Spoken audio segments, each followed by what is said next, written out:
played by Chris. I cannot talk. I cannot speak. I do not have words.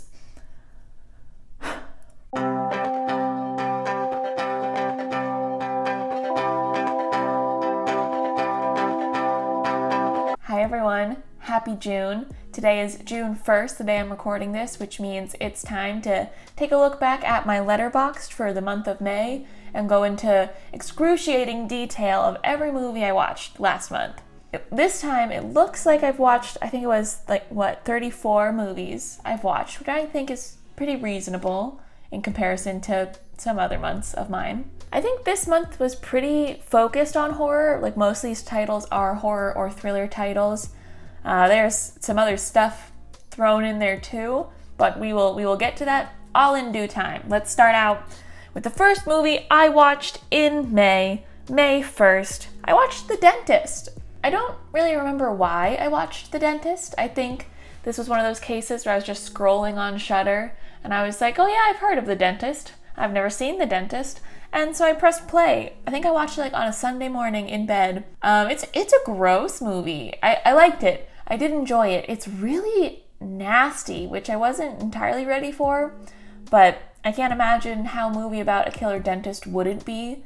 Just the foulest thing ever. I remember, I have a vivid memory. I was eating jelly toast in bed while I was watching it, and I had to put it down. Something about the jelly and the drilling of the teeth and the murders and the tongues getting ripped out. Put me off my toast. But as the title may suggest, this movie is about a dentist, and he sees his wife having an affair with the pool boy. How trite. But he catches his wife having an affair, and it makes him lose his mind and start murdering people.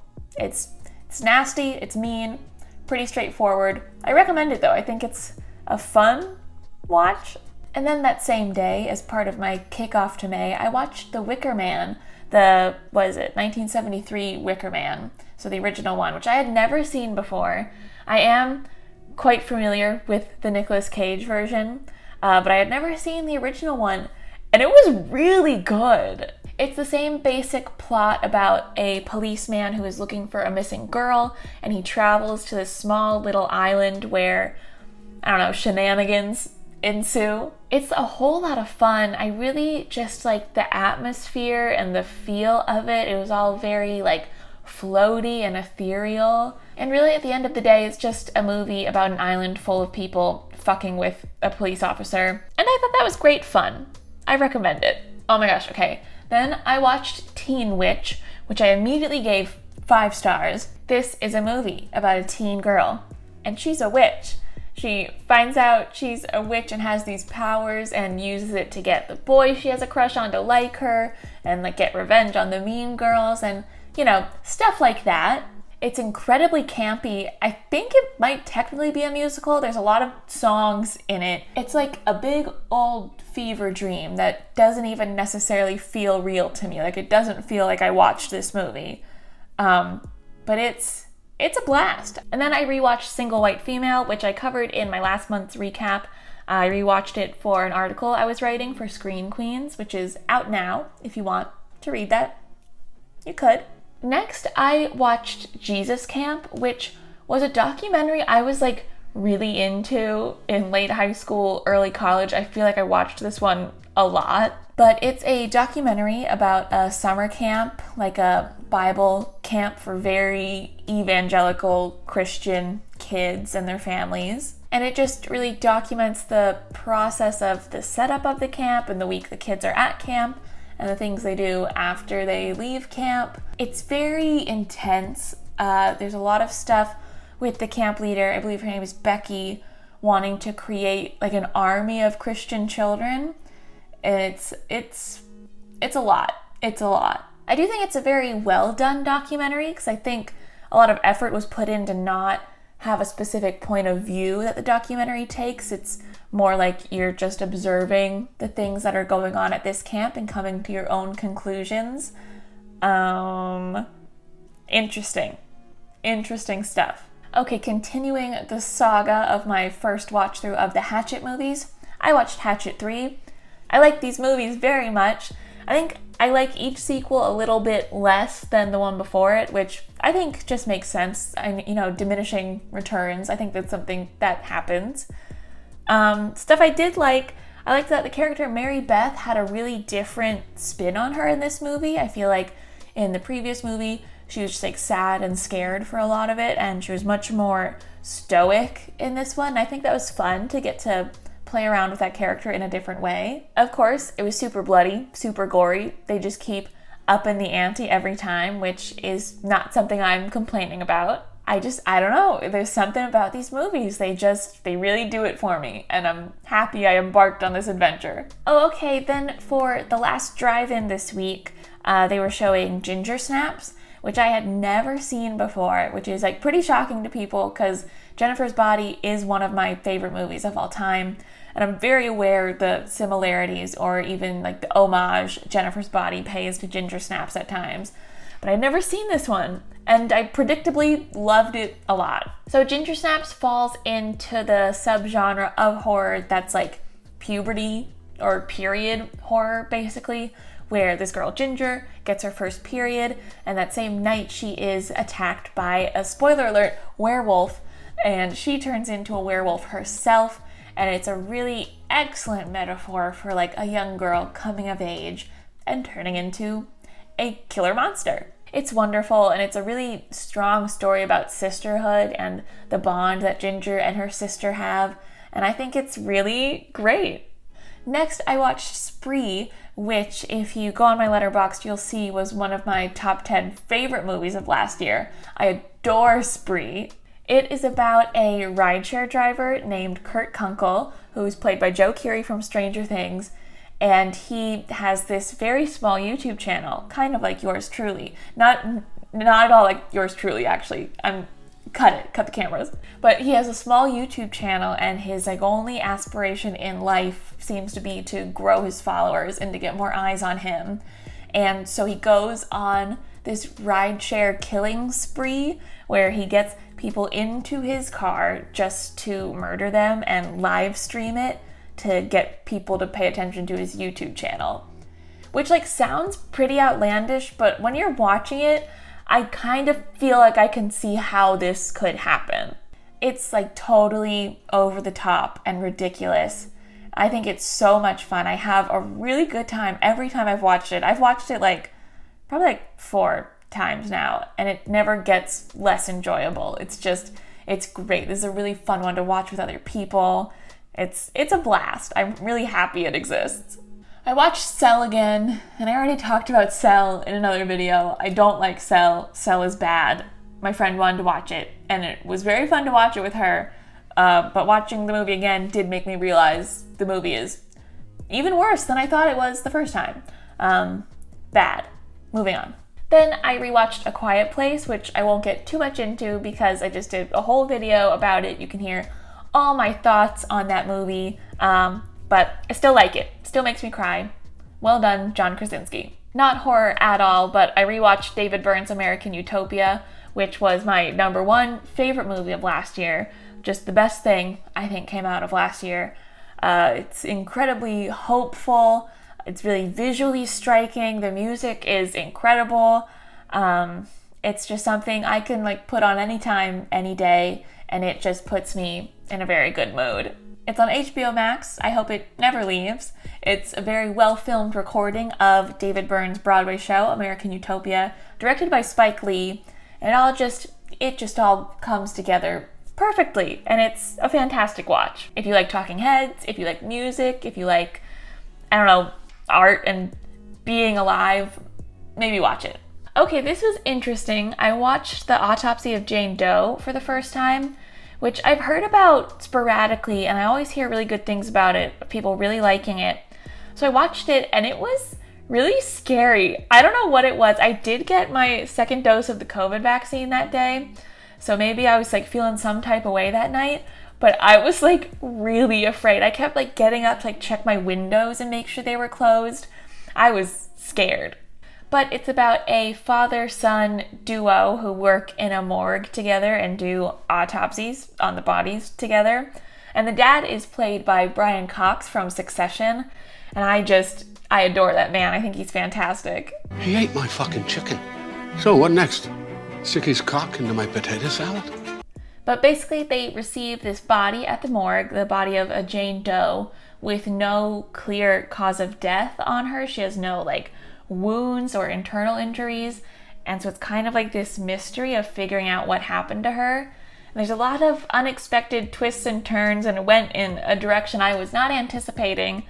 But I think it was really cool. It was really interesting to watch and kept me on my toes, which I always appreciate. This was the next day I watched the Bling Ring. I took like a half sick day from work and just kind of writhed in my bed and watched movies all afternoon. This movie's wild. I'm just reading now, it says inspired by actual events. Is this true? Did this happen? Hold on. Is the Bling Ring real? Wait, I didn't know that. Oh man. Okay. Huh. All right. So the Bling Ring is the true story of a group of teenagers at I believe a Calabasas high school that go out and rob celebrities' homes in the dead of night. Just a lot of really foul behavior from teens. If that interests you, I recommend it. I recommend it a little more now that I know it's real. I don't know why that shook me to my core. All right, and then closing out my watch of the Hatchet movies, I watched Victor Crowley, which I had caught a little bit of about a year ago when it was on the last drive-in. I watched bits and pieces of it, but I had never watched the whole thing. Victor Crowley is one of those sequels where it happens 10 years after the events of the movie prior to it. And the whole plot is there's this guy who survived the last Victor Crowley attack, and he went on to write this book about it and do these book tours and got really famous from being a survivor. And then he returns to the swamp to film this like dramatic docuseries type thing, probably like an I Survived thing. I love that show. But when he is there, Victor Crowley rises once again to do his thing. It felt, at least to me, like the budget for this one was noticeably lower than maybe the budget for some of the other ones, or perhaps they were just using their budget in a different way. But certain things like the prop airplane made it like really obvious they were cutting some corners, which like is no detriment to the movie. That's totally fine. I don't have money.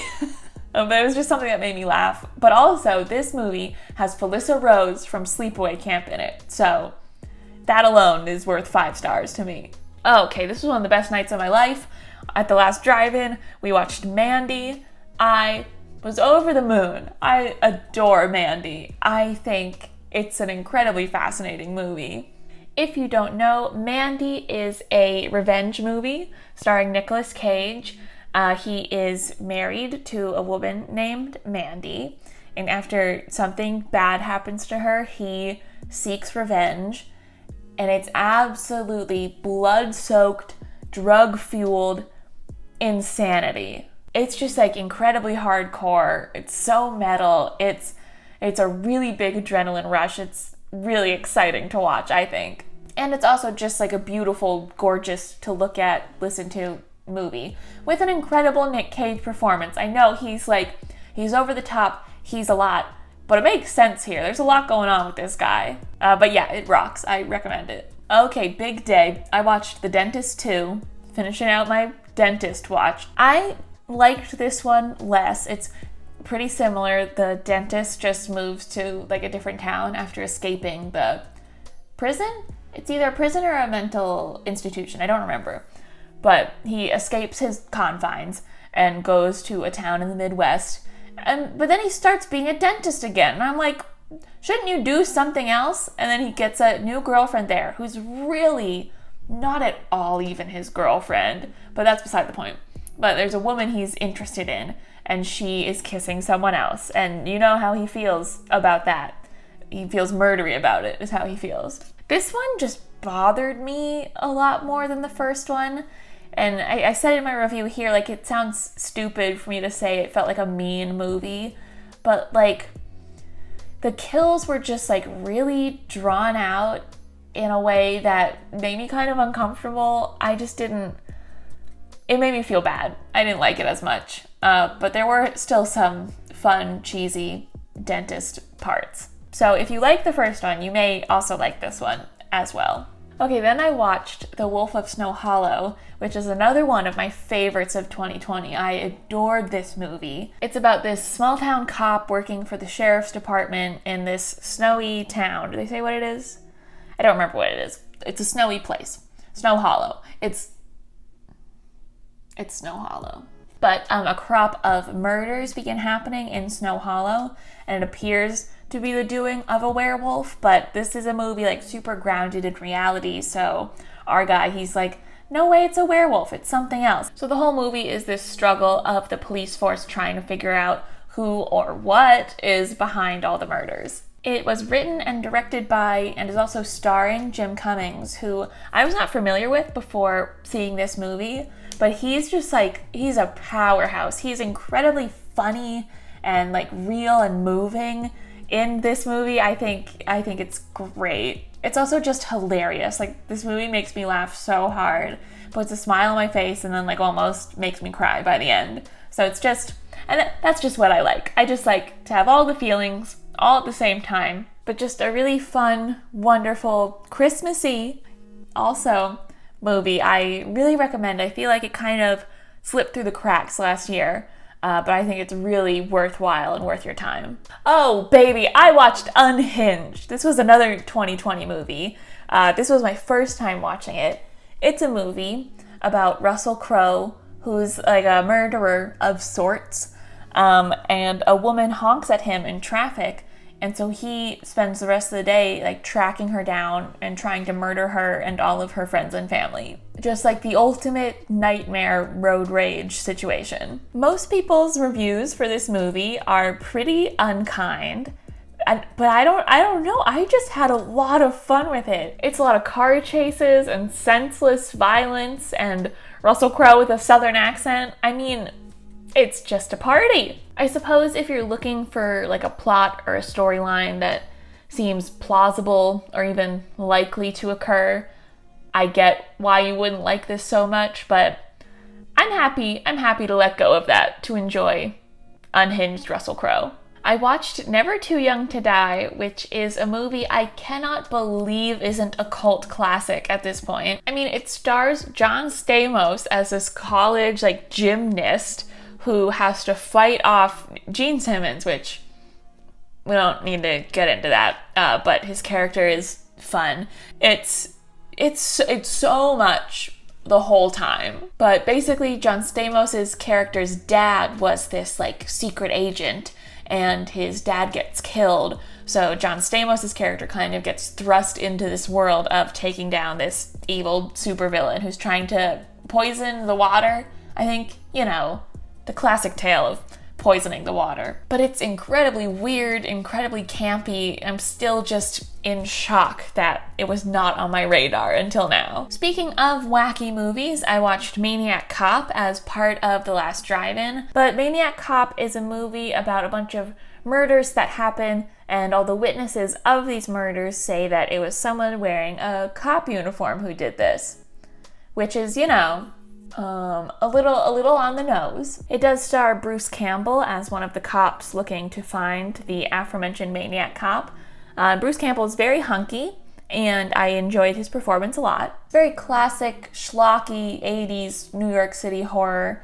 It was pretty fun. I enjoyed it enough. Next, I watched Castle Freak, which is a movie I highly recommend. This one is on Shudder, and it stars Barbara Crampton and Jeffrey Combs as a couple who inherit this castle in Italy, and so they move there with their daughter who is blind, and she comes to discover there is, for lack of a better term, because it is in the title, a freak living in the dungeons of the castle. But I enjoyed it a lot. I think Barbara Crampton's performances are always captivating, but particularly in this movie, she was just like magnetic. I think she's incredible and gives a really excellent performance in this movie.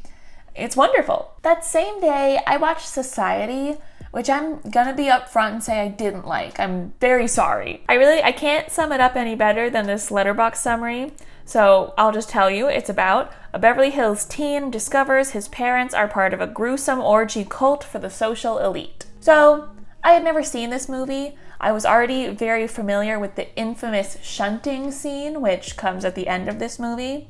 I had seen that scene. I had never seen the 80 minutes that comes before that scene. So I was curious. Don't get me wrong, I think the shunting scene is incredible.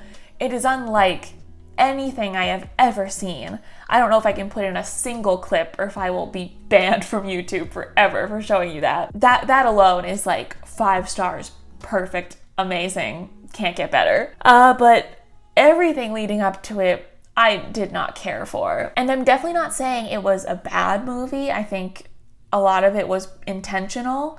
But the tone is just not something that vibed with me. It just frustrated me and I wanted it to be over. Oh, and then for no reason at all, really, I just put on The Loved Ones and I was super into this movie. It's about this outcast teenage girl named Lola who asks the boy she likes to a dance. He just says oh, I'm going with my girlfriend actually. But that is not a satisfactory answer for Lola. And after that, Lola and her father kidnap this boy and bring him to their house where they have a fake dance and where they just kind of torture him. I would definitely consider this part of the torture porn subgenre because there's a lot of it. There's a lot of gnarly stuff in this. Some of it I just had to look away till it was over because once you get the idea, you understand where things are going. But it's a lot, man. It's a lot. I just really dug the atmosphere and the color palette and the score and the soundtrack all just work together incredibly well to make this very disturbing little Australian treat. Okay, you guys, this one's a big deal. I went to a movie theater and I saw Stand By Me in a movie theater. You guys want to go see a dead body? This was my first time back at a theater since January of 2020. And I had such a good time. The stars just aligned perfectly to make it work out for me that I was fully vaxxed on the night that they were doing the 35th anniversary screening of Stand By Me. And I got my junior mints, and I got to watch a movie in a theater and listen to people laugh and gasp during Stand By Me. And it was just perfect. I do think this is an incredibly perfect movie. I feel like I don't need to sit here and talk about how good Stand By Me is, but I will just a little bit. It just works. It's just a totally timeless film. I have to say a lot of it is because of the child performances that were captured in this movie. I mean, River Phoenix as a 13, 14-year-old boy does things in this movie, things that I will never achieve as a grown-up person in my life. It's really great work here. And I love it. I love Stand By Me. I already want to watch it again. It's a wonderful, perfect movie. In an abrupt change of pace, I watched The Woman in the Window on Netflix. I had actually started this movie, I think the day it came out, 2 weeks before the day I finished it. I watched about 45 minutes of it. I saw there was still an hour to go, and I was like, I can't, not right now. And so I said, I'll get back to it later. And for 2 weeks, I was like, I don't want to get back to it later. But I decided to finish it. And the second go at watching it, I enjoyed more than the first. You'll see by my rating, I still didn't like it very much. But it's about an agoraphobic woman played by Amy Adams who witnesses a crime happening in her neighbor's window. You may realize that sounds a lot like the plot of Alfred Hitchcock's Rear Window. And it's because they're similar. I think it's a homage to it. I feel like I've said homage a lot in this video. I don't know who I think I am. It was a really pretty movie. It was really visually interesting. In a lot of situations, I don't think it had to be. So I always like when that happens. Choices were made, which is good. The plot is just so very twisty-turny. It's a book first, which makes a lot of sense, I imagine. The book is very fun to read. But I just don't think it translated to film very well. It just felt kind of ridiculous watching it. And Miss Amy Adams, fire your agent. I'm so serious. I know you're watching. But good Lord, someone help this woman. Ooh, all right, then I watched Skull the Mask, which just recently dropped on Shudder. It's a South American movie, I believe, from Brazil. And it's a supernatural slasher film where there's this skull the mask, that if someone puts it on, they get possessed by this evil entity and start killing people. Fun. The gore in this movie was pretty astonishing. There was a lot of it in great detail, very close to the camera. It would show up in unexpected ways sometimes, so that definitely keeps you on your toes and is worth a watch for the effects alone, I think. But everything else to do with like the plot just got really lost on me. I think there's a lot of things going on. I watched it very late at night. I was not ready to keep up with that many moving parts. But like I said, worth it for the gore, for sure, I think. If you like that. I mean, if you are squeamish, do not watch it. Good God, do not. Oh my God, and then this was another thrilling night of the last drive-in, where the first movie was Train to Busan, which is a movie I adore that movie. If you don't know, it's a South Korean zombie movie about a man and his daughter who are on a train going to Busan, and the zombie apocalypse breaks out while they're on this train, and then zombies get on the train, and they're in the train cars with them, and it's like a non-stop, like go, go, go movie, which is interesting because I think it's like 2 hours long, but it just flies by. There's so much going on in this movie. And this movie's also really unique because the zombies are fast. These zombies are running and flinging themselves at people, and it is so stressful and terrifying. It's also an incredibly heartfelt movie, and I feel like a lot of the times when you talk to people who have seen this movie, if you mention it, they go, oh, that made me cry so hard. It's just the knee-jerk response is to talk about how much you cried during Train to Busan. And I cried a lot. Like pretty embarrassingly so. Okay, don't even talk to me about this, but I watched Book of Shadows, Blair Witch 2. I didn't like it. The original Blair Witch is another movie I think is just incredible, nearly flawless. That movie's so scary, like poop in my pants, scary. And I don't know what I expected from a sequel, but it wasn't this. It's very meta. It's about a group of people who love the first Blair Witch movie, so they go to the woods that they shot it in to find the Blair Witch. I don't recall what their goal is, to be honest with you. What does it say? Young adults become fascinated by the events of the three missing filmmakers. Oh! Yeah, because in this world, the Blair Witch Project is real, and like those filmmakers really disappeared, and it wasn't just a movie, but it was a movie, Yes. So they go to the woods to try and find the filmmakers or find the Blair Witch or just figure out what happened to them that night, which I think is foolishness, and they all deserve to die. The characters, not the actors. Oh my God. Okay, never mind. No one deserves to die. I'm spiraling. Speaking of spiraling, the next movie I watched was Spiral from the Book of Saw. I need professional help. I saw Spiral in a movie theater. I saw a Saw movie in a movie theater. That's never happened to me before. I loved Saw when I was in middle school. It was my first horror series I was really into. Had never seen a movie in theater, and I got a little verklempt about it. Don't come for me. I haven't been to movie theaters in so long. I'm allowed to feel strongly every time I go into one for the next. Give me 6 months. Give me 6 months and I'll start being normal in movie theaters again. As if anyone who would be watching this video does not know what Spiral is, but just in case, it's about a detective played by Chris Rock, and he is investigating this sort of jigsaw copycat killer. But people are dying at the hands of a jigsaw copycat, and Chris Rock is trying to get to the bottom of this. And I know, a lot of people thought this movie was goofy. A lot of people seemed to not care for it. A lot of people said it's the worst Saw movie. I had a really good time. I had fun. I don't know what to tell you. I really enjoyed seeing saw traps on the big screen. I think the cinematography was really pretty. It was a gorgeous movie to look at when people's tongues weren't getting ripped off and such. And yeah, I figured out the twist ending probably 30 minutes into the movie, I'm sure a lot of people did. But so what? So what? I definitely think a lot of my enjoyment came from how excited I was seeing this in a movie theater, and I was just having a really good day, and I was so happy to be there. I don't know, I just liked it. I thought it was well paced. It kept me interested the whole time. And man, when that Saw theme kicked in, I don't care who you are. That song gets me so amped. So is it the best movie ever made? I understand that no, it is not.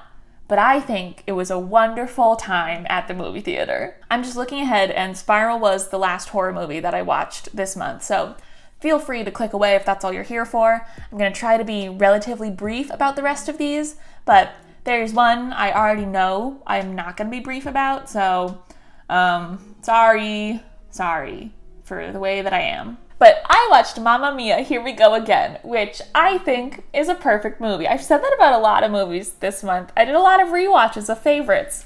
We love a comfort movie in this household. It's the second Mamma Mia movie. It's famous people singing ABBA songs. I think it's an improvement upon the first Mamma Mia movie, perhaps a brave and controversial opinion. It's incredibly fun.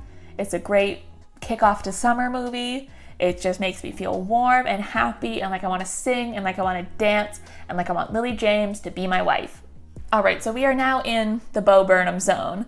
You may know a new Bo Burnham special just came out on May 30th. I've talked before in one of these previous videos about the impact that Bo Burnham's work has had on me, how I've been keeping up with his work since I was about 13, which is 10 years ago, so nearly half my life. I find his work incredibly meaningful, and having the opportunity to kind of grow up with his work, seeing that growth and seeing the development and the different final products he comes out with, whether it be a comedy special or something like 8th Grade or his acting projects, it's been delightful. So now that we've established that I have a problematic parasocial relationship with this man who I do not know, I watched What and Make Happy, which are his other two specials that are on Netflix, to kind of prep for Inside to come out. And I've already talked about both those specials on this channel before. Make Happy was my favorite. I would always say that was like his defining masterpiece. But then the funniest thing happened. Inside came out and I lost my mind, which is an hour-and-a-half long special entirely written, directed, lit, shot, and performed by Bo Burnham inside his house. I knew I would think it was incredible because his work just always exceeds my expectations, no matter how high they are. It's just, he always blows it out of the water for me. Well, yes, it is definitely a comedy special, and there are parts of it that are very funny. It was also just this really, intimate, vulnerable snapshot of, the awful feelings that a lot of people have had over the last year and a half. And something that I find really incredible about this special is I've seen a lot of people talking about it, and I've seen a lot of people say how it feels really personal, it speaks to something really personal in them. I think he has this incredible way of articulating vast, messy feelings and articulating them through music and visuals in a way that makes it feel like it's personal to everyone while still obviously being very personal to him, I would say. And he does it in a way that's just incredibly compelling to watch and stunning. There's some visually stunning things going on here. Yeah, it's fascinating and incredible and sad and funny and beautiful and just, it's great. He makes really intelligent stuff. Oh, and I recommend it. I don't know if I said that. Okay, and then I watched Eating Out Drama Camp. This is the fourth movie in the Eating Out series. All the boys go to a summer camp. One of the gay boys pretends he's straight. There's a production of Taming of the Shrew.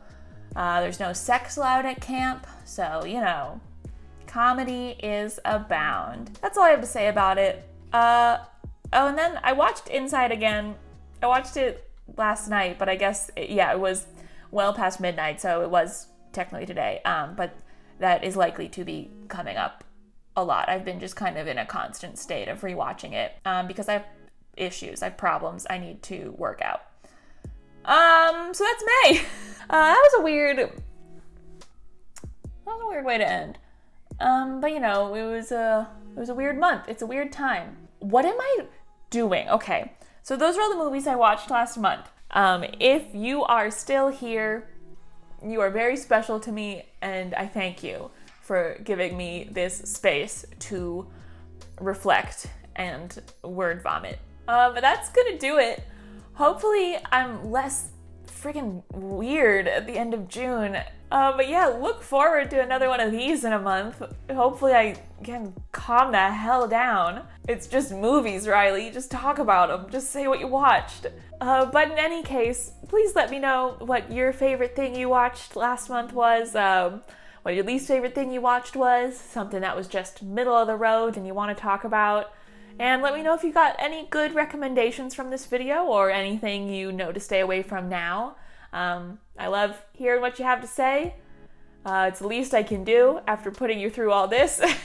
And on that note, I will catch you in the next one. Bye, guys. What the fuck was that?